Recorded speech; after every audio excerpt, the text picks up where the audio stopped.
buenas tardes. Muchas gracias por esta invitación. Compartir algunas ideas, pensamientos sobre ética médica. En las últimas 3 décadas ha sido experiencia frecuente leer o escuchar que varios de los grandes avances de la medicina contemporánea han creado nuevos problemas de ética médica que deben agregarse a los que existen desde tiempos de Hipócrates, muchos de los cuales, por cierto, todavía no han sido.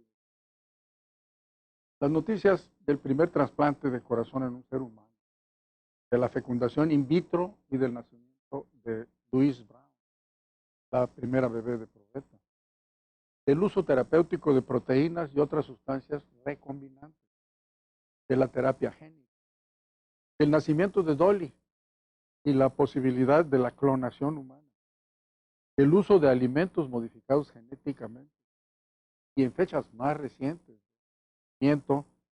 completo del genoma humano, así como del posible uso terapéutico de células troncales derivadas de embriones humanos, han generado cada una de ellas ciertas reacciones en los medios, tanto nacionales como internacionales, que solo pueden calificarse de exageradas, amarillistas y hasta a veces histéricas.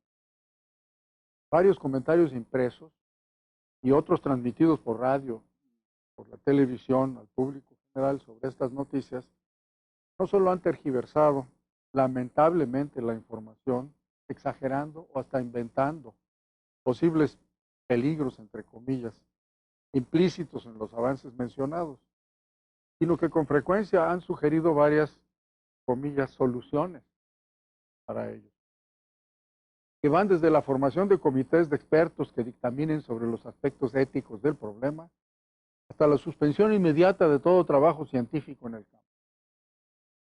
Tampoco han faltado grupos o individuos fundamentalistas que sistemáticamente se han pronunciado en contra de cada uno de los logros científicos mencionados, argumentando que son antinaturales o que se oponen a la voluntad divina. Esto no es desde luego un problema nuevo. La historia de la medicina registra que reacciones igualmente negativas, pero sin la cobertura y el impacto de los medios modernos, incluyendo a la televisión y al Internet, ocurrieron en 1796, cuando Jenner introdujo la vacuna contra la viruela en Inglaterra. En 1844, cuando Wells descubrió la anestesia y trató de extender su uso para aliviar, entre otros, el dolor del parto. En 1891, cuando se inició el uso clínico de los rayos X, descubiertos por Röntgen. A partir de 1945, cuando Domack primero y después Fleming encontraron formas efectivas de combatir muchas enfermedades infecciosas, etc. Cada uno de estos episodios que contribuyeron a transformar a la medicina de los siglos XVIII y XIX de una tarea más bien samaritana y terapéuticamente muy limitada en la medicina del siglo XXI, que cumple cada vez mejor con sus objetivos, porque cada vez lo hace de manera más científica. En su tiempo, todos fueron rechazados y satanizados, entre otras razones porque eran, como ya dije, antinaturales o porque se oponían a los designios de Dios. Buena parte de estos conflictos se debieron a falta de precisión en el concepto de ética médica. Desde luego el término ética se ha usado y se sigue usando por diferentes personas con muy distintos significados, con frecuente teñidos de una fuerte carga religiosa, ideológica, cultural y social. Al nivel popular, lo ético habitualmente se identifica con lo que yo creo que es moral o está bien hecho, según mi religión, mis costumbres y mis amigos. Al nivel profesional, los filósofos reconocen a la ética como la rama de su disciplina que se encarga del estudio del comportamiento moral y consideran distintos tipos de ética, como el hedonismo, el pluralismo, el relativismo, el subjetivismo, naturalismo, así como varias formas de enfocarlos, como la ética normativa, general, la ética cristiana, la ética profesional, o la metaética. Desde el punto de vista histórico, se habla de las éticas griega y romana, de la ética medieval, de la ética utilitarista, de la ética kantiana, de la ética fenomenológica, etc. En el mundo de la medicina, yo recuerdo que hace muchos años se hablaba de la deontología médica y que como estudiante yo nunca supe muy bien qué quería decir eso. Aunque el tono y la actitud de los que lo pronunciaban sugería un código permanente, crítico, riguroso e inviolable, cuya transgresión condenaba al culpable como un médico no ético, equivalente hoy a médico corrupto o hasta narco. Esta amplia variedad de significados del término ética traduce la complejidad temática de la disciplina y apoya pues la necesidad de usar un lenguaje preciso cuando se pretende transitar por ella. Yo voy a seguir las siguientes definiciones. Ética. El diccionario de la Real Academia Española define el término como parte de la filosofía que trata de la moral y de las obligaciones del hombre. En relación con el término moral, el citado diccionario dice, perteneciente o relativo a las acciones de las personas, desde el punto de vista de la bondad o malicia. Y en su quinta acepción dice, ciencia que trata del bien en general y de las acciones humanas en orden a su bondad o malicia. Perdón. Conviene subrayar que el comportamiento moral no implica una base religiosa o trascendental, como se supone en ciertos círculos, sino que puede, y en relación con la ética médica, debe ser secular, para no excluir a nadie en una sociedad plural. Cuando la palabra ética se usa sin adjetivos o adverbios, se refiere a la disciplina general o normativa, que incluye a todas las formas más especializadas o restringidas del campo.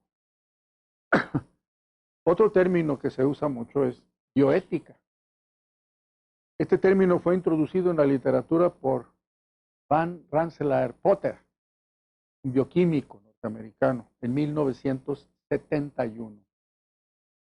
Y no apareció en el diccionario de la Real Academia Española sino hasta 1992.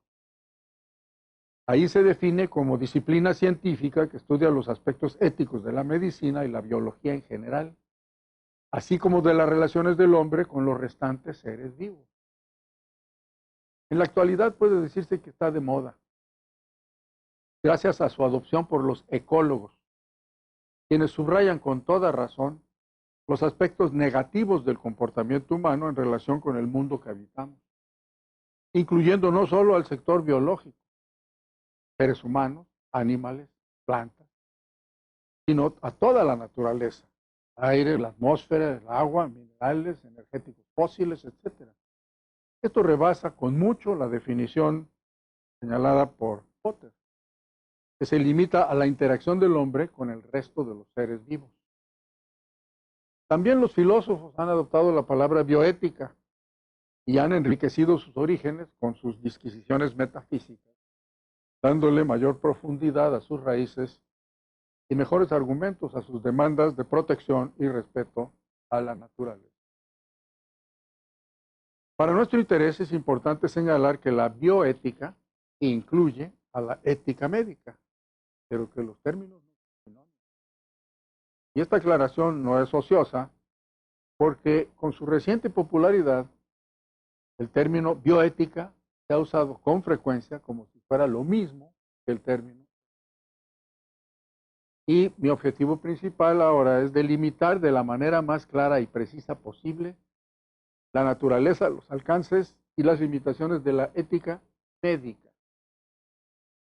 Entiendo por este término el conjunto de valores, principios morales y acciones relevantes del personal responsable de la salud, incluye médicos, enfermeras, técnicos y funcionarios, dirigidas a cumplir con los objetivos de la medicina.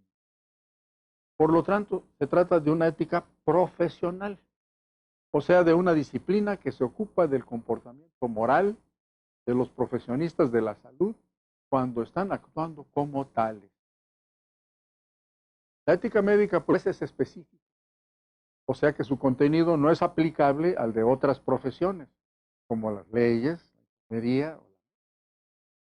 Naturalmente, lo que la ética médica no comparte con las otras éticas profesionales son los aspectos médicos técnicos que la caracterizan, como tampoco lo hacen los capítulos especializados de las éticas de otras profesiones con los de la medicina. De igual manera, la ética médica debe distinguirse de la ética general y de la bioética por su restricción a problemas relacionados con la conservación de la salud, el combate a la enfermedad y la lucha contra las muertes evitables y prematuras. ¿Cuáles son los objetivos de la medicina? En mi opinión, para definir a la ética médica, no conviene partir de una tradición antigua, de algún documento memorable o de un decálogo de mandamientos dogmáticos y no razonados. Como se trata de una ética profesional, es mejor centrarse en la profesión misma y derivar de su práctica específica aquellos principios de comportamiento que mejor contribuyan a alcanzar sus objetivos. Los objetivos de la medicina son solamente tres. El primero es preservar la salud. El segundo es curar. Y cuando no se puede, aliviar. Y siempre consolar y acompañar al enfermo. Y el tercero es evitar las muertes prematuras e innecesarias. Estos tres objetivos pueden condensarse todavía más en uno solo, que es lograr que hombres y mujeres vivan jóvenes y sanos toda su vida y mueran lo más tarde y dignamente que sea posible. Esto es para lo que sirve la medicina. Y hasta donde yo sé, no sirve para nada. Desde un punto de vista histórico, la actividad médica gira alrededor de una relación que funciona como su centro y a partir de la cual se derivan todas sus diversas modalidades. Esta relación es la relación médico-paciente. La medicina probablemente se inició antes de la aparición de nuestra especie, en tiempos prehistóricos, cuando algún primate, algún homínido precursor de Homo sapiens, se sintió enfermo, se acercó a otro miembro de su misma especie, le pidió ayuda, este aceptó dársela y procedió a hacerlo. Esto seguramente no fue un diálogo, porque el lenguaje se desarrolló mucho después, pero sabemos que existen otros medios de comunicación interindividual. De cualquier manera, desde entonces la relación médico-paciente es el punto de partida de todas las acciones médicas. Es el eje que determina la dirección que tomarán todas las medidas diagnósticas y todas las intervenciones terapéuticas. Constituye el núcleo esencial del arte de curar. Es lo que el maestro Ignacio Chávez gustaba de caracterizar, citando al gran clínico francés Potin, como una confianza frente a una ciencia.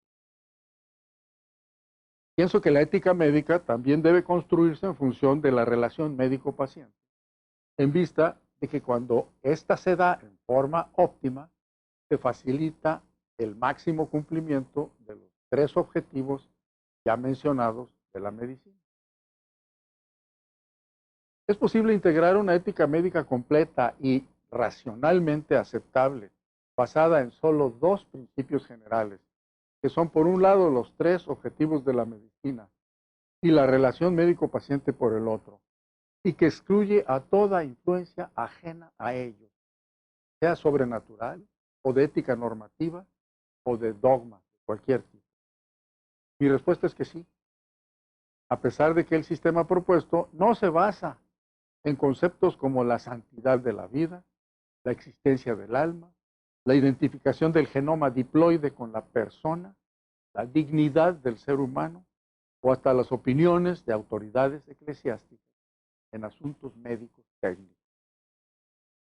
La ausencia de estos conceptos y opiniones en la estructura de la ética médica propuesta no obedece a una fobia personal antirreligiosa, sino más bien a una inclinación que favorece a la racionalidad por encima de la fe. Puntos medios. Por ejemplo, cuando se señala que la vida es sagrada, mi primera reacción es preguntar qué significa el término sagrada. ¿Por qué se le atribuye esta propiedad a la vida? ¿Cuáles son los hechos que apoyan esta afirmación? De cualquier manera, cuando se dice que el derecho a la vida es el primer derecho del ser humano, sin el que todos sus demás derechos no pueden ejercerse, me pregunto cuál es la justificación racional de este postulado. ¿En qué se basa esta proposición? Si solo se trata de una afirmación obvia, para tener derechos hay que estar vivo, o si se refiere al derecho legal que se priva, que se viola cuando se priva de la vida a otro, o sea, cuando se comete un homicidio, o si se trata de un dogma religioso que se acepta porque sí, porque es un dogma. Tradicionalmente, los códigos de ética médica se han construido alrededor de ciertos principios que se consideran involucrados directamente en la práctica de la profesión, como son los siguientes. Por ejemplo, el primero, respeto por la autonomía del paciente, a quien se considera como un individuo racional y autodeterminado que hace decisiones basadas en el conocimiento y en sus valores personales. El segundo, la veracidad, que se refiere al derecho del enfermo a conocer la verdad sobre su padecimiento, requerimiento básico para la buena comunicación entre el médico y el paciente y para que éste pueda otorgar su consentimiento informado. En tercer lugar, no hacer daño, el famoso primum non nocere, que incluye no solo evitar acciones nocivas intencionales, sino también cuidar que los efectos positivos del manejo del paciente siempre sean mayores que los negativos. En cuarto lugar, cuidar que todas las acciones estén dirigidas al beneficio del paciente, casi siempre, claro, según el médico. En quinto lugar, vigilar que el acceso a las facilidades médicas se haga con toda justicia, porque todos los seres humanos tienen los mismos derechos a una atención a la salud oportuna y de la misma calidad. Y finalmente, la confidencialidad, que demanda mantener secreta la información revelada de forma privada por el paciente. Indudablemente, estos 6 principios son de importancia fundamental en la práctica de la medicina. Y en la medida que se vigilen y se cumpla con ellos, la relación médico-paciente será más respetuosa, menos agresiva y más positiva en sus resultados. Pero como ya he señalado previamente, ninguno de ellos es específico de la medicina. Ninguno de ellos tiene que ver directamente con lo que caracteriza a la profesión médica y la hace distinta de otras actividades profesionales que son sus 3 funciones ya mencionadas. Los principios éticos, estos 6 principios éticos que he mencionado, se refieren al comportamiento del médico como ser humano. Son reglas de conducta que resultan en acciones moralmente buenas, pero que tienen la misma vigencia cuando el ser humano no está actuando como médico, o cuando ni siquiera se trata de un médico. Son algo de lo que el hombre no puede ni debe desprenderse, cualquiera que sea su actividad profesional. Las acciones éticas derivadas del código ético médico propuesto tienen que ver exclusivamente con la realización óptima de la relación médico-paciente, que es cuando mejor se cumplen las funciones de la medicina. Por lo tanto, todo aquello que favorezca una relación médico-paciente franca y abierta, basada en la confianza inspirada en el enfermo por la actitud afectuosa e interesada del médico, así como por sus conocimientos técnicos profundos y constantemente actualizados, es bueno dentro de la ética médica. Lo contrario, o sea, todo aquello que interfiera con el desarrollo de una relación médico-paciente óptima, es malo dentro de la ética. Y de aquí es que se desprenden las 4 recomendaciones generales que voy a describir con objeto de redondear la presentación del Código de Ética Médica basado en la medicina. La primera recomendación es el estudio continuo. El primer aforismo de Hipócrates dice lo siguiente: el arte es extenso, La vida es breve, la oportunidad es fugaz, la experiencia es equívoca, el juicio es difícil. No es suficiente que el médico haga todo lo necesario. El enfermo y sus ayudantes también deben cooperar y las circunstancias deben ser favorables. Ahí el primer aforismo de Hipócrates. Y en la Grecia clásica la vida entera ya no le alcanzaba al médico para aprender toda la medicina que se conocía entonces, en la actualidad la situación es mucho más grave y se empeora cada día. Hace mucho tiempo que desapareció el último médico que sabía todo lo relacionado con algunas de las ramas generales de la, como son la pediatría, oncología y obstetricia, la cirugía o la medicina interna. Desde hace más de 100 años se empezaron a establecer diferentes especialidades. Algunas, como la oftalmología o la obstetricia, son todavía más antiguas. Estas especialidades se establecieron dentro de las 4 ramas generales que ya mencioné. Y ese proceso ha continuado en forma progresiva, casi genética. De manera que hoy ya existen dentro de la medicina interna, por ejemplo, gastroenterólogos que solo manejan enfermedades médicas, hígado, hepatólogos, o bien endocrinólogos especializados en una sola enfermedad, diabetes mellitus tipo 1, o hasta oftalmólogos que solo se ocupan de problemas de retina, esto sí, de ambos. Esta superespecialización es consecuencia de 2 factores complementarios. Por un lado, la acumulación progresiva de cada vez más y más conocimientos científicos sobre las enfermedades, y por otro lado, el desarrollo de nuevas y más sofisticadas técnicas de diagnóstico y tratamiento. El resultado de la suma de estos 2 factores es el aumento en la eficiencia y en la calidad del servicio que el médico puede ofrecerle al enfermo, pero en campos cada vez más restringidos. Naturalmente, estos niveles más restringidos de la especialización se concentran en las instalaciones médicas privadas de más alto prestigio, que siempre son las menos accesibles a los sectores económicos más débiles de la sociedad. Pero aún en las instituciones públicas que atienden a los derechohabientes de la seguridad social o de la asistencia pública, y hasta en la clínica rural más humilde y remota del país, la calidad de la atención médica depende de manera fundamental de los conocimientos y habilidades de los médicos responsables de proporcionar. En esto se basa su obligación moral de mantenerse en un proceso de educación continua, de estar al día en su información y en sus capacidades técnicas, con objeto de ofrecerle a sus pacientes la mejor atención posible. Este principio de ética médica fue objeto de reiterados comentarios del maestro Ignacio Chávez. Te voy a citar solamente uno. Dice el maestro Chávez, lo cito: Hipócrates, en su célebre juramento que han repetido 100 generaciones, no incluyó el tema del estudio y del saber médico. No lo puso entre sus obligaciones sagradas, que es que había de cuidar la salud y proteger la vida de sus enfermos. Ningún otro código lo enfatiza suficientemente. Ninguno lo pone entre los primeros.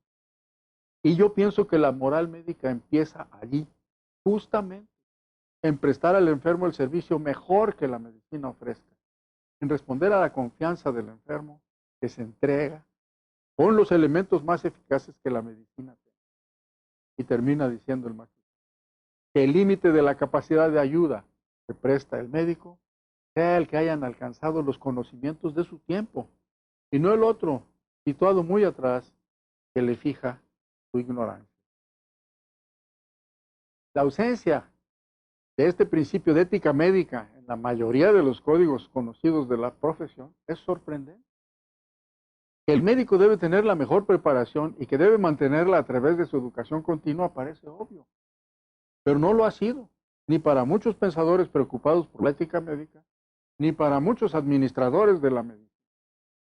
Y como ilustración de esto último mencionaré que hace ya muchos años, cuando asumí la jefatura de un laboratorio de mi especialidad en una institución de asistencia médica privada, y solicité a los directivos un presupuesto que incluía libros y suscripciones a revistas de la especialidad, la respuesta fue: pero si nosotros queremos médicos ya preparados, no médicos en preparación. Los responsables de esta opinión no eran personas incultas o poco dispuestas a autorizar erogaciones de magnitudes mucho mayores a las solicitadas siempre que fueran justificadas. Simplemente no habían sido expuestos a la necesidad de que el médico debe seguir siendo un estudiante toda su vida, y mucho menos a que esta sea una obligación impuesta por la ética. El médico tiene la obligación moral de estudiar continuamente para mantenerse al día en los avances de su especialidad, con objeto de poder ofrecerle al paciente lo mejor que existe hasta ese momento para el diagnóstico y el tratamiento de su enfermedad. El médico que deja de ser un estudiante de su profesión comete pues una grave falta de ética médica. Y no solo es un mal médico y un médico malo, además es un médico inmoral. La segunda obligación ética médica de este código basado en los objetivos de la medicina es la información y la docencia. La palabra doctor proviene de la voz latina docere, que significa enseñar. En el diccionario de la Real Academia Española, la segunda acepción de la palabra doctor es médico. La primera es grado académico máximo otorgado por una universidad. Es interesante que en castellano y en otras lenguas del mundo occidental los términos médico y doctor se usan como sinónimos, lo que sugiere una relación antigua entre la medicina y la docencia, que en verdad puede documentarse desde tiempos anteriores a Hipócrates. En la antigüedad no había escuelas de medicina, por lo que los interesados en aprender el arte se acercaban a algún médico ya formado, generalmente de prestigio, y se convertían en sus discípulos.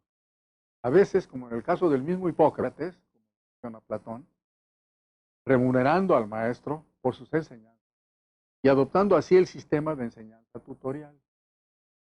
El médico funcionaba entonces con el doble carácter de profesional de la medicina e instructor de la misma, usando su práctica médica para ilustrar sus lecciones e impartir enseñanza de sus habilidades técnicas a sus alumnos.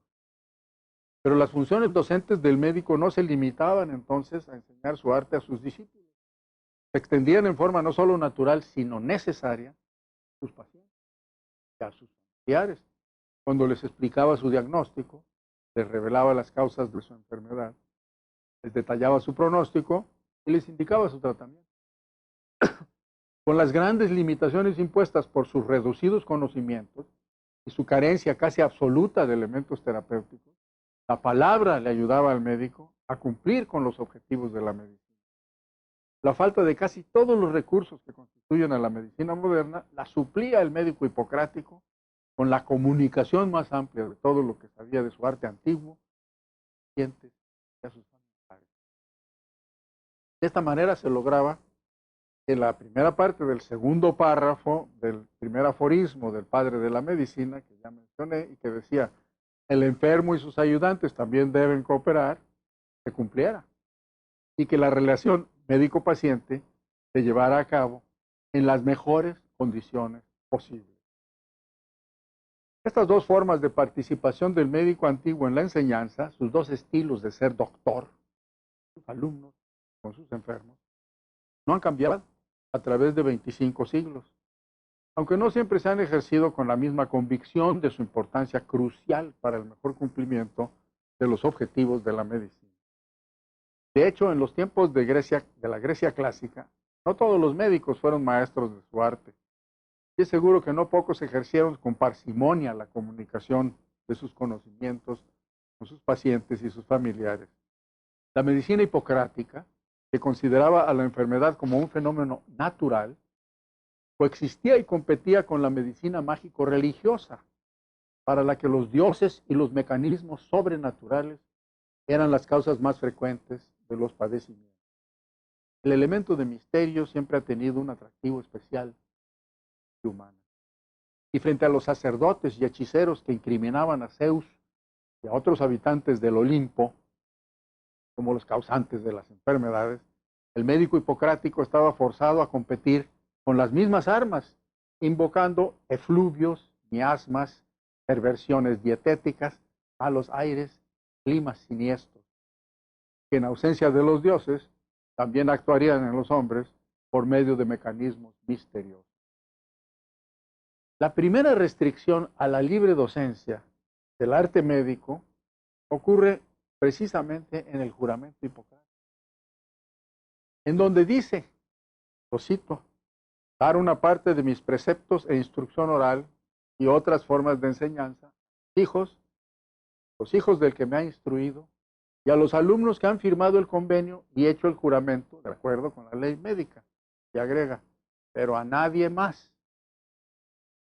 Esta cláusula de exclusión, que debe ser una de las primeras en la historia, sirve como indicador de las profundas diferencias que separan a la ética médica antigua de la moderna.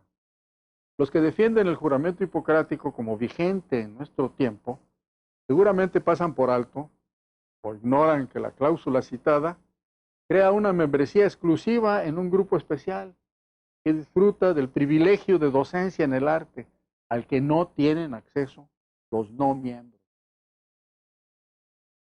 A lo largo de la historia, el tema de la docencia de la medicina y de la libre y amplia comunicación de la información médica a los enfermos y a sus familiares ha recibido muy escasa atención en los muchos códigos éticos médicos.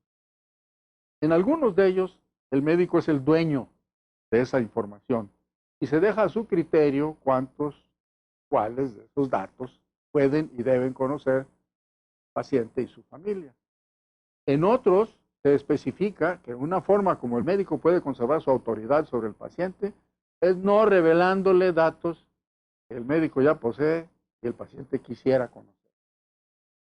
Este juego de contrastes, los intereses autoritarios de los médicos y los deseos y necesidades de los enfermos, tan abominables desde el punto de vista de la ética médica contemporánea, pero que disfrutó de una vigencia de siglos en el mundo occidental, ha empezado a desaparecer gracias a que los aspectos positivos de la función docente del médico, tanto con sus discípulos como con sus enfermos y sus familiares, ha ido ganando reconocimiento, no solo entre los colegas médicos, también entre el público en general.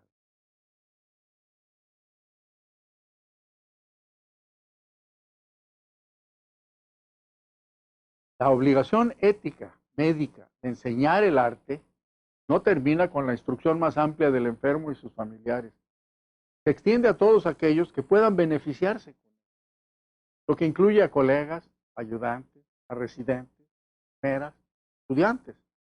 Además, la actitud de docencia permanente, de aprovechar toda oportunidad para difundir los conocimientos médicos que puedan ser útiles, reviste varias otras facetas.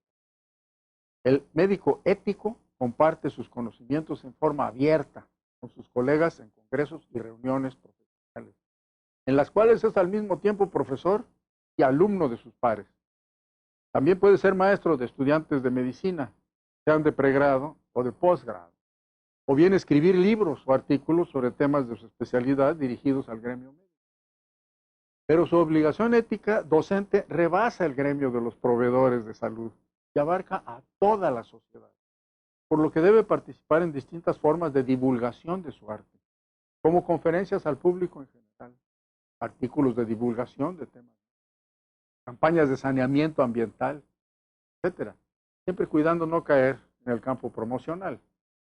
La responsabilidad de compartir sus conocimientos especializados con la sociedad la adquiere el médico en forma ineludible, porque su carrera profesional ha sido posible gracias al apoyo generoso de la sociedad, que con sus impuestos ha creado las escuelas, las universidades y los hospitales en donde ha aprendido su profesión.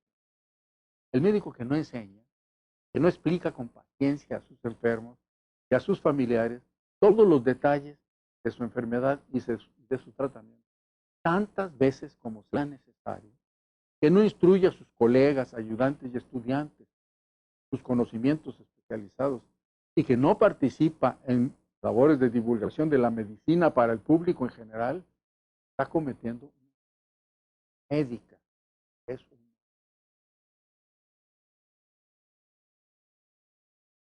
La tercera indicación de este código de ética médica, basada en los objetivos de la medicina, es la investigación científica. Hasta ahora he argumentado que la ética médica, dada en la naturaleza de la medicina, debe incluir a la preparación óptima, científica y técnica del médico, así como su obligación docente. Ambos deberes morales casi no se mencionan o directamente de plano no aparecen en la mayor parte de los códigos éticos médicos, históricos o contemporáneos. De todos modos, a veces uno puede, con ciertas interpretaciones, sugerir que alguno de ellos alude a algo de esto. Lo que definitivamente no se contempla como parte de la ética médica en casi ninguno de ellos es la obligación del médico de contribuir al crecimiento de su ciencia, al aumento en los conocimientos que usa para diagnosticar y tratar cada vez mejor a sus enfermos y para instruir a sus pacientes y a sus familiares, a sus colegas y a todos los que puedan beneficiarse con sus enseñanzas.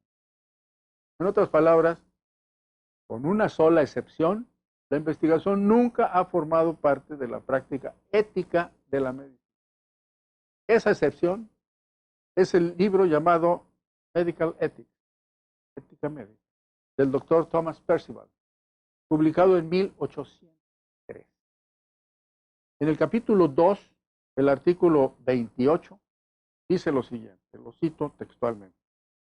Al cierre de cada caso interesante e importante, en especial cuando ha terminado con la muerte del enfermo, el médico debe revisar con reflexión tranquila todos los pasos que dio en su tratamiento.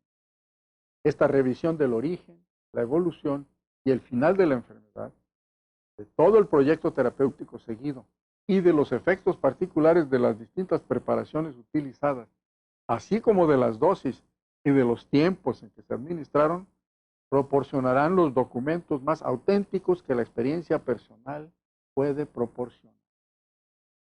Para esta práctica, continúa diciendo, se recomienda desde un punto de vista moral, por lo que debe realizarse con absoluta imparcialidad.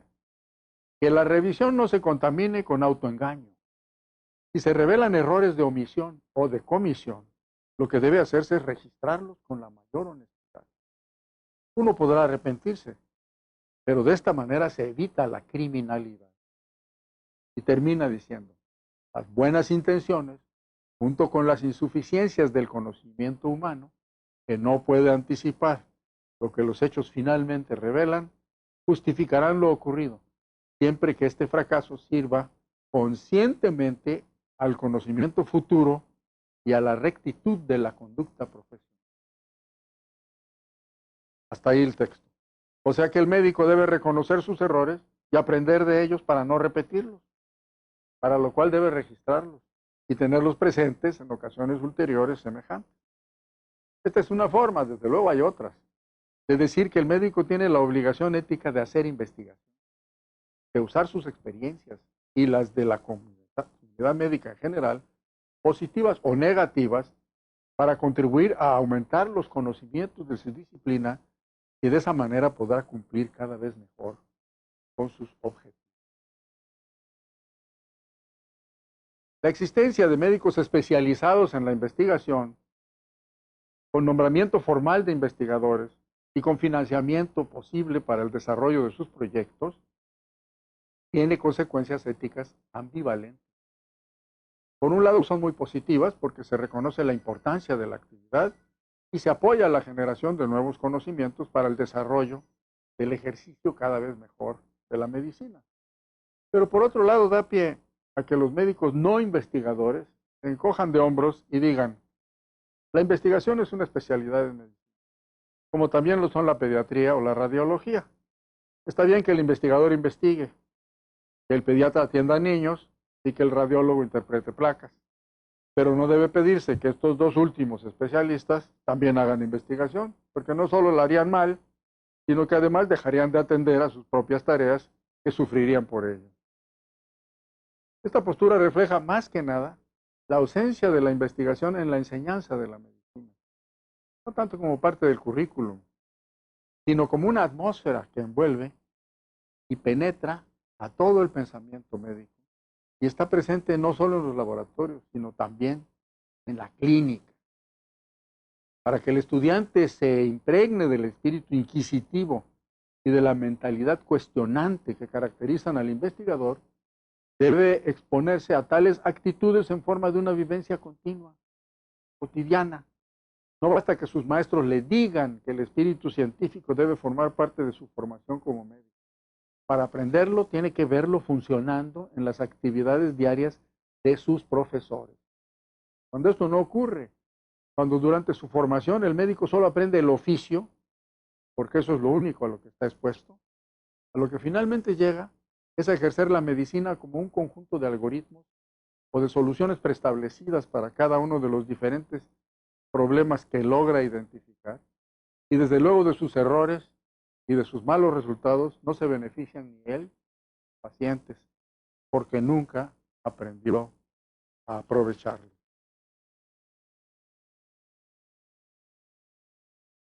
Considero que la investigación es un deber moral del médico, porque no hacerla o no intentarlo lo hace culpable de por lo menos 4 faltas de ética, a saber, la primera, es culpable de traición a la medicina y a todos sus colegas médicos de todo el mundo, ya que el médico que no investiga simplemente se aprovecha del trabajo y los descubrimientos de todos los demás que sí lo hacen, explotándolos sin agregar o sin siquiera intentar agregar un ápice de nueva información.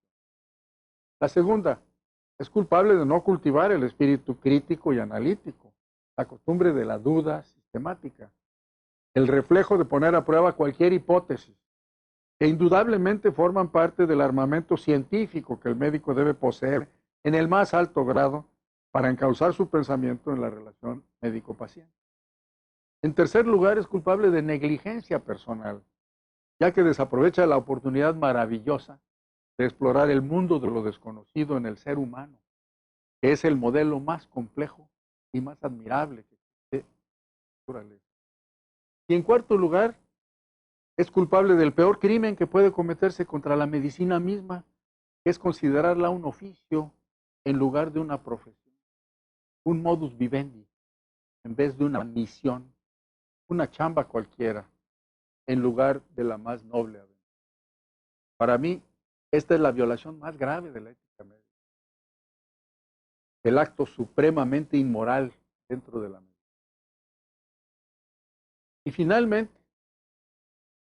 la cuarta regla de ética médica derivada de los objetivos de la medicina es el manejo integral del paciente. El médico debe tener siempre presente que el enfermo acude a solicitarle ayuda para que lo cure o lo alivie de su padecimiento, lo que es algo distinto de su enfermedad. El padecimiento incluye a la enfermedad.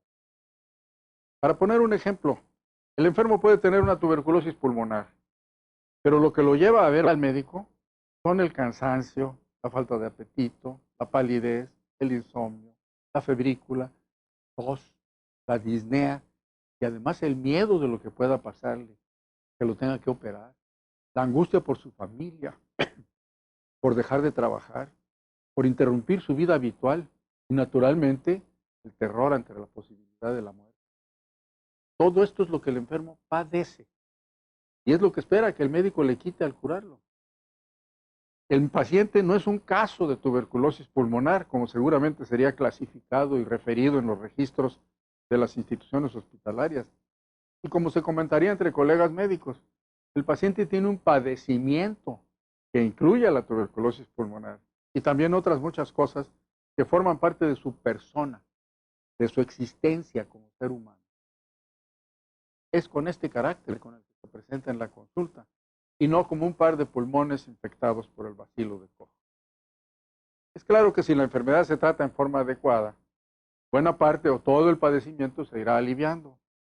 Pero así como la tuberculosis requirió de pruebas diagnósticas y de prescripción de drogas eficientes, también el resto de la carga que agobia al paciente necesita ser identificada, examinada y manejada por el médico con delicadeza, discreción y respeto, porque el enfermo acudió a solicitar ayuda para que le resolvieran su problema, porque él no podía hacerlo solo. El médico que no se involucra en su atención con el padecimiento integral del paciente, sino que se conforma con diagnosticar y tratar a la enfermedad, está cometiendo una grave falta de ética médica al no cumplir con los objetivos de la medicina. Está ignorando su obligación profesional de curar o aliviar cuando no puede curar y siempre apoyar a enfermos. Y el que hace esto es un médico inmoral. Creo que la síntesis de las cuatro recomendaciones de ética médica basada en la naturaleza de la medicina, como la he presentado, puede funcionar. 4 principios señalados: el estudio continuo, la información y la docencia, la investigación científica y el manejo integral, contribuyen a que la relación médico-paciente sea óptima, lo que a su vez favorece que se cumplan los objetivos de la medicina. Esto es lo que yo puedo decirles a ustedes en relación con la ética médica y estoy en posición para dar. Muchas gracias.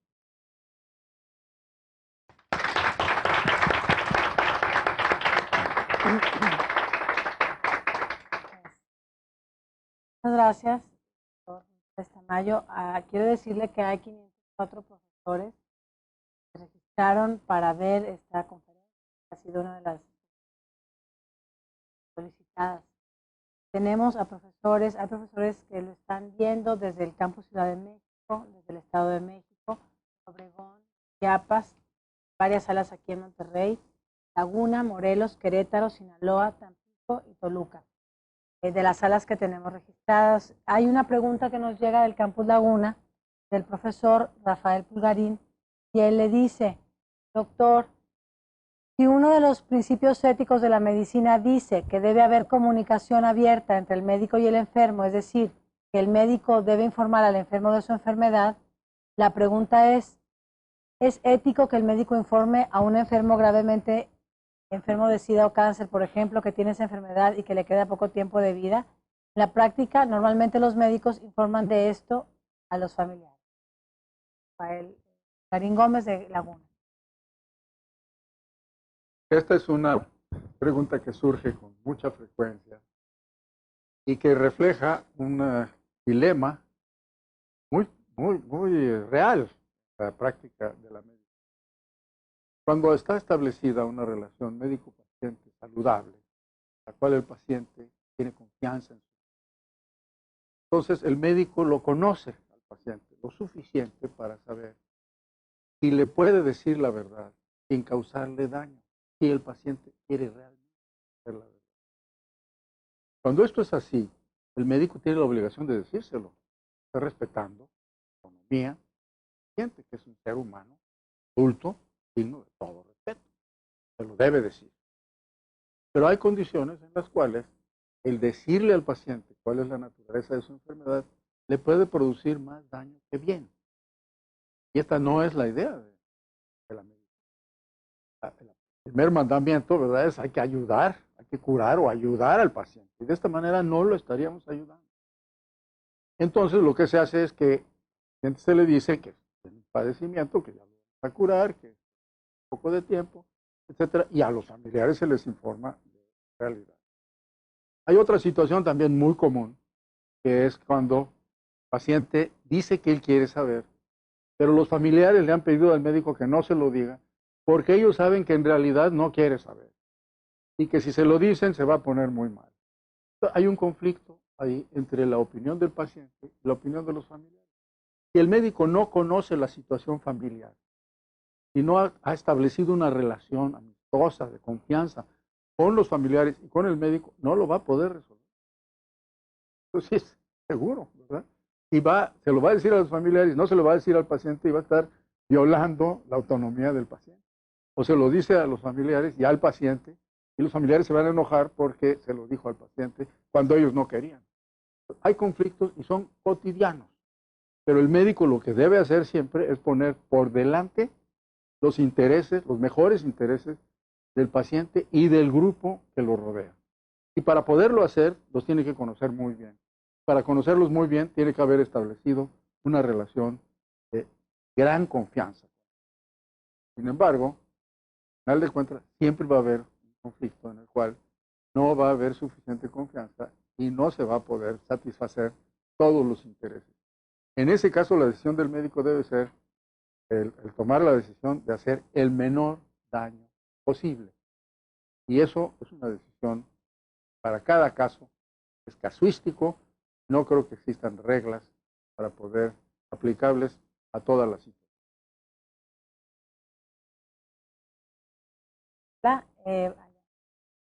Doctor, un poco hablando de diferentes paradigmas en el paciente médico. En el caso de los Estados Unidos, por ejemplo, desde hace unos cuantos años hay una especie de paradigma nuevo donde el paciente es muy activo en su propio tratamiento. De hecho, es una parte que toma conjuntamente. Y mi impresión es que acá en México no hay tanto involucramiento por parte del paciente. De hecho, la palabra paciente implica cierta pasividad. ¿Qué podría decir acerca de la situación y de toma de decisiones por papá era o es de los pacientes? Bueno, mire, en efecto, en Estados Unidos hay un movimiento en pro de la participación del paciente en las decisiones, tanto de las medidas diagnósticas que se van a utilizar como de las medidas terapéuticas.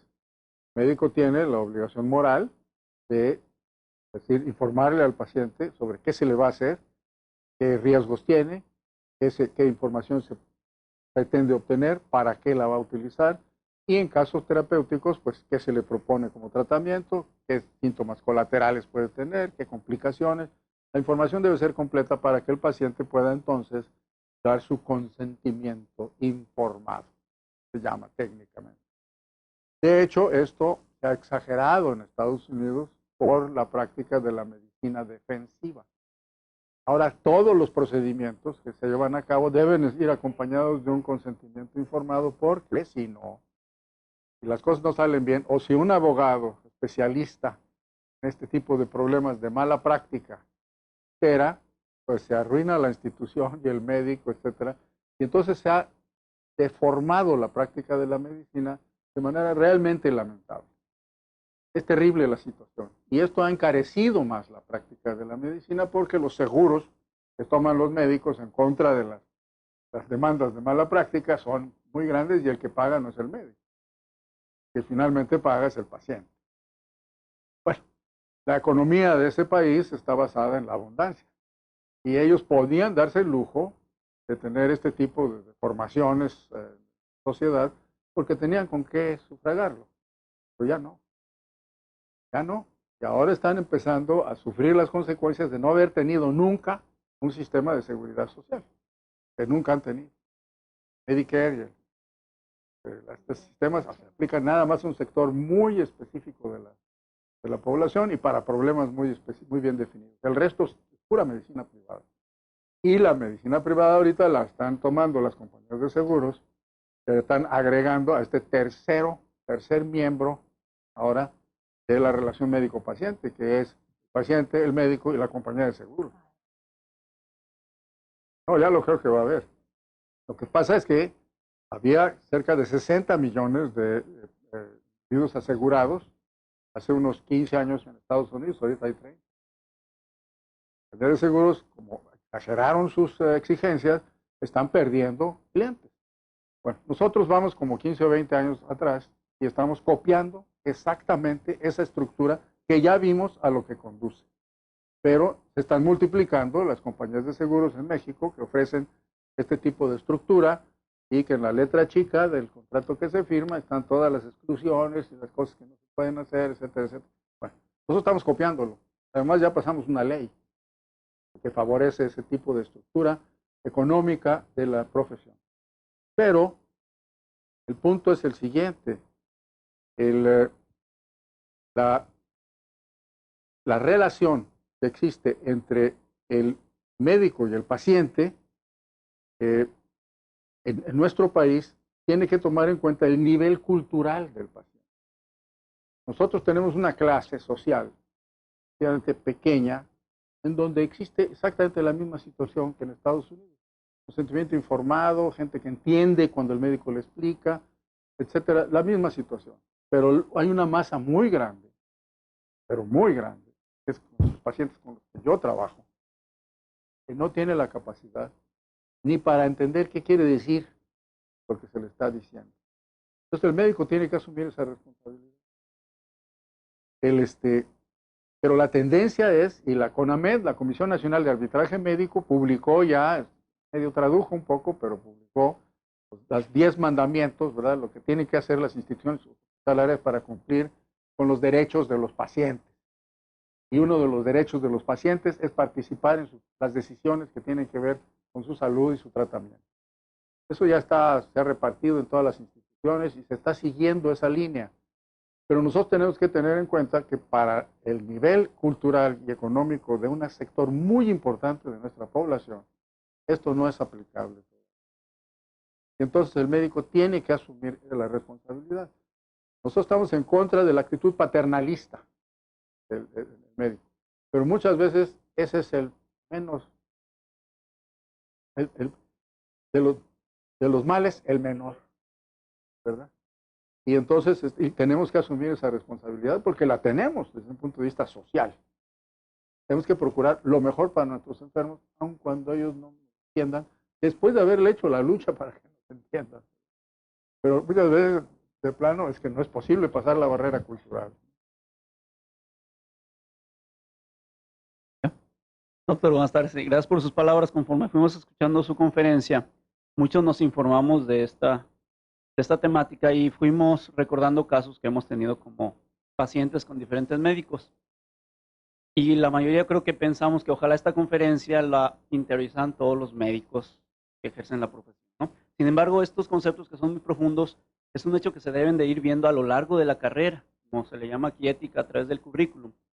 Las escuelas de medicina en México, y por la experiencia que tiene usted, ¿están considerando esto? ¿Hay alguna manera en que todas las escuelas de medicina valoren la importancia de la formación de estos principios éticos que se deben interiorizar con mucha profundidad en el médico? Y la conferencia suya pues resume todo lo que sería fruto de años de preparación y reflexión sobre ello. ¿Las escuelas de medicina están preocupadas por esto? ¿O cómo lo toman? Hay cerca de 70 escuelas de medicina en este país.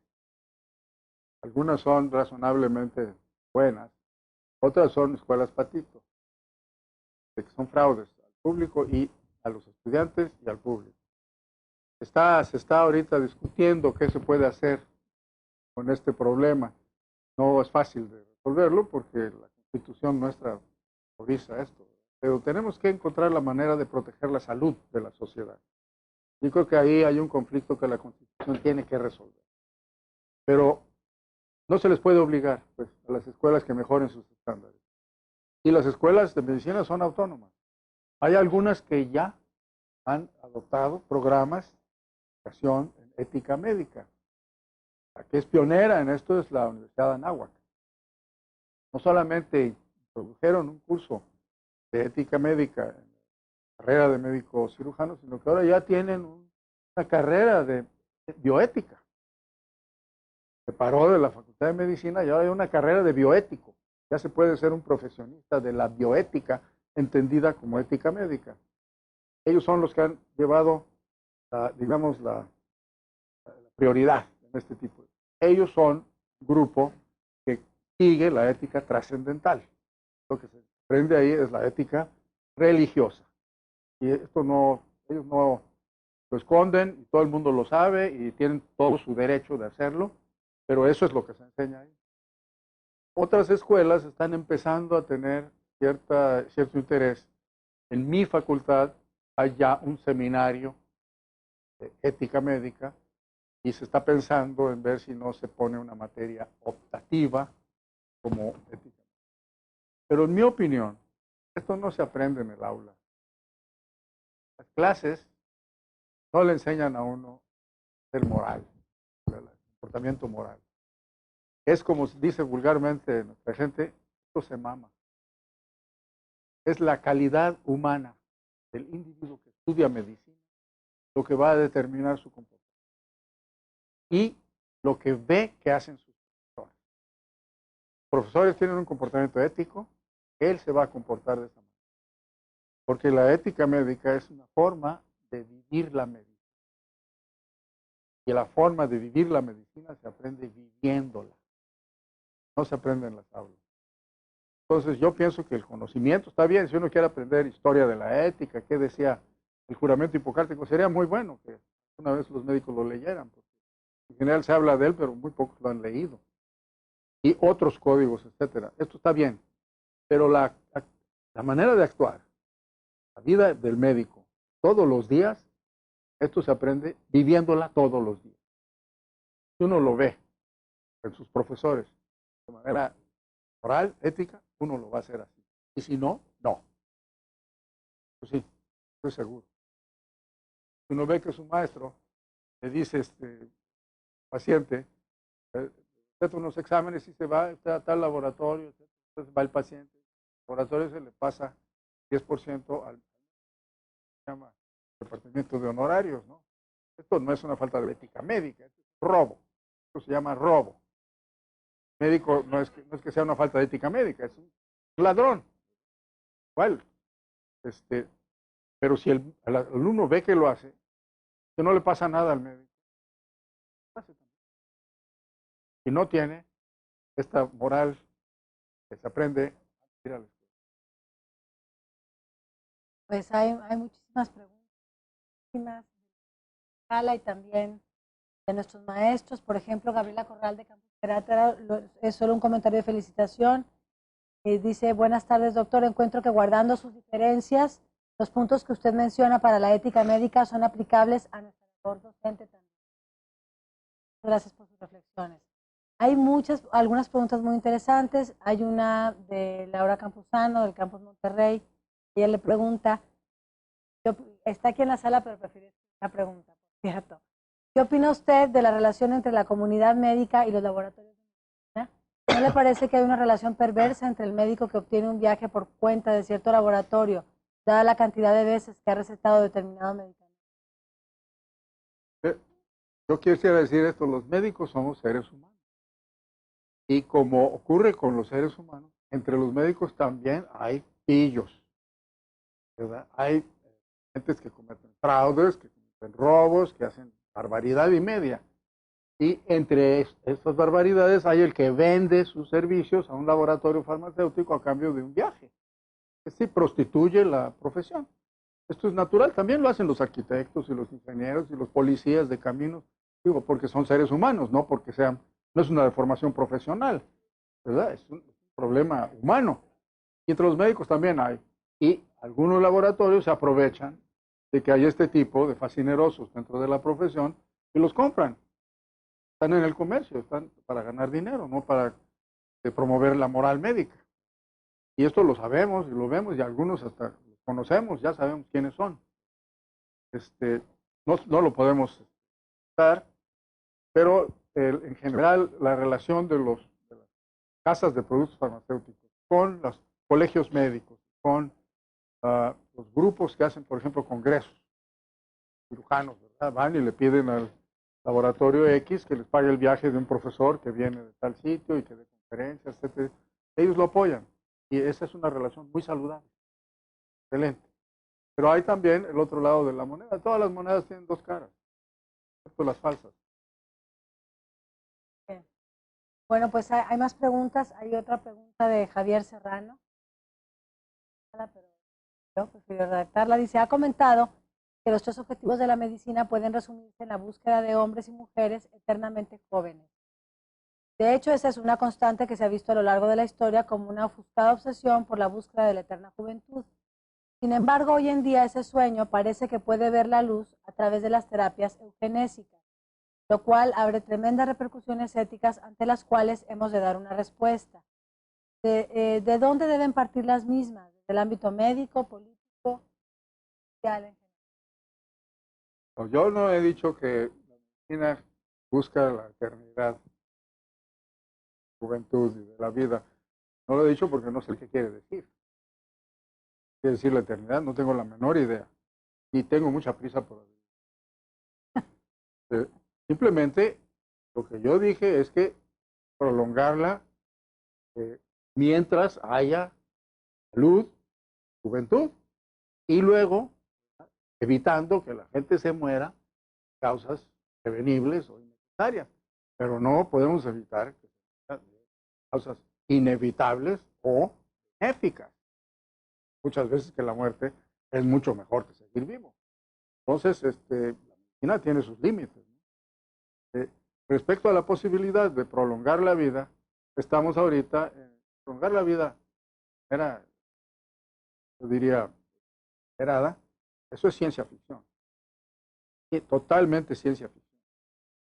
Lo que se está haciendo ahorita desde un punto de vista genético es la búsqueda de los genes que prolongan la vida, prolongan, no permanente, prolongan un poco, en el Cenorhabditis elegans, este gusanito que tiene casi 1000 células, todo el gusanito, y en la mosca, Drosophila melanogaster. Ahí se han encontrado que ciertas mutaciones, alteración de algunos genes, resultan en prolongación de la vida.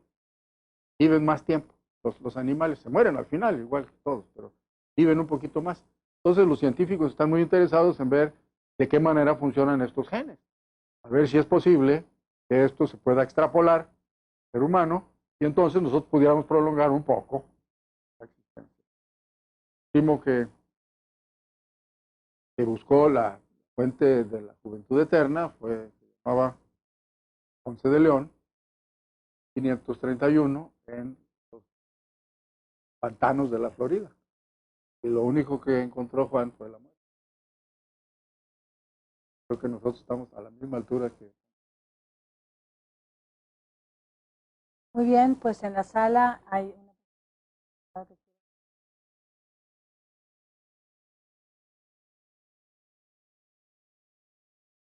Realmente era un comentario. Cuando estaba usted exponiendo, me parecía como el prototipo ideal del médico familiar que añoramos. Entonces, bueno, yo me preguntaba qué ha pasado en todas las... ¿Qué ha pasado? ¿Qué ha pasado? Ha habido una... Y por otro lado, también me preguntaba si la medicina internacional también ha contribuido a la deshumanización. Como aprecio. Este médico que todos añoramos era aquel médico que llegaba con su maletín negro a la casa y atendía al abuelo de su tos de fumador y a la abuela de sus reumas, luego a la mamá de sus trastornos menopáusicos, y luego al esposo de su arritmia cardíaca, y luego a la hija de su embarazo, porque era recién casada, y luego al muchacho, porque se había torcido el tobillo jugando fútbol, y luego al Benjamín le quitaba las amígdalas o amigdalitis. Y después de eso, se sentaba en la sala de la familia, se fumaba un puro y platicaba con la familia de los problemas que las lluvias habían dejado en el jardín de las gallinas, etc. Y resolvía todo. Y resolvía todo. Esto no debemos añorar. Esto ha desaparecido. Y no es reversible. No es reversible porque la medicina se ha hecho bastante más complicada que la que ejercía este hombre. Lo que no ha desaparecido es el espíritu de servicio. Cuando se habla de que el médico está deshumanizado, realmente de lo que se habla, ¿verdad?, es de que el sistema médico se ha burocratizado de tal manera que ha creado un pantano en el que tanto el médico como el paciente y el administrador de la medicina ya no encuentran la salud. Es la burocratización a lo que se refiere en general cuando se habla de la deshumanización. Yo no entiendo que el médico haya sido un hombre muy humano y que poco a poco se haya ido deshumanizando. Yo creo que el médico que es un deshumanizado, porque los hay, era un sujeto deshumanizado que estudió medicina, ¿verdad? Pero hay también políticos deshumanizados y locutores de televisión deshumanizados. Es una condición el ser humano, no por ser médico, sino por ser humano. En la inmensa mayoría de los médicos que yo conozco, no me han impresionado como sujetos particularmente perversos que estén maltratando a los pacientes. Simplemente son gentes que están tratando de hacer lo más que pueden con la enorme carga de trabajo que les ha caído encima. Médicos que tienen que ver 30 pacientes y tienen que checar, además, si les pasan lista, cuántos viste, etcétera. Porque los administradores no les interesan los pacientes, les interesan los números, las cifras, ¿verdad? Entonces, en un sistema de este tipo, es natural que la calidad de la atención médica baje, pero todos estamos obviados por el sistema. Ahora, yo no tengo nada en contra de la medicina, nada. A mí me parece que esa es la solución, pero la medicina social bien hecha, bien aplicada, donde la oferta sea adecuada para la demanda. Pero nosotros tenemos una demanda que rebasa 100 veces la oferta. Digan lo que se diga, nomás vayan a ver las salas de visita o de espera en los hospitales. La gente está piñada. Los médicos corren de un consultorio al otro, las enfermeras igual, las trabajadoras sociales igual. No nos damos abasto. Esto produce una medicina deshumana, pero es el sistema, no es el ser humano, el médico. Ahora, en esa situación, la comunicación libre, el pase usted, señora, ¿cómo está usted? Siéntese, dígame qué le pasa, cuénteme su vida, etcétera, etcétera. Y la media hora que se le da, o la hora que se le da, para que hable. Muchas veces es lo que necesita, no medicina. Sirve mucho más que le hagan caso, que le den aspirina, aunque la aspirina es excelente, buenísima, pero le sirve mucho más que le hagan caso, pero el médico ya no lo puede hacer. Tiene los otros 25 enfermos,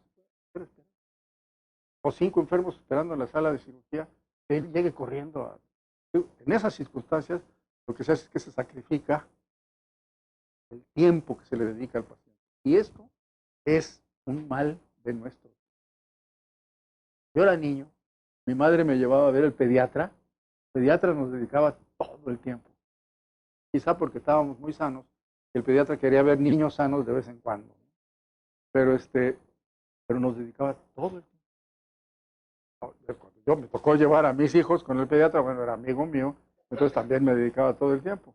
Pero yo veía cómo se tenía la sala de espera. Todo. Eso es uno de los factores que produce esta sensación de deshumanización, de alejamiento del médico. Sí está alejado, pero no por su voluntad.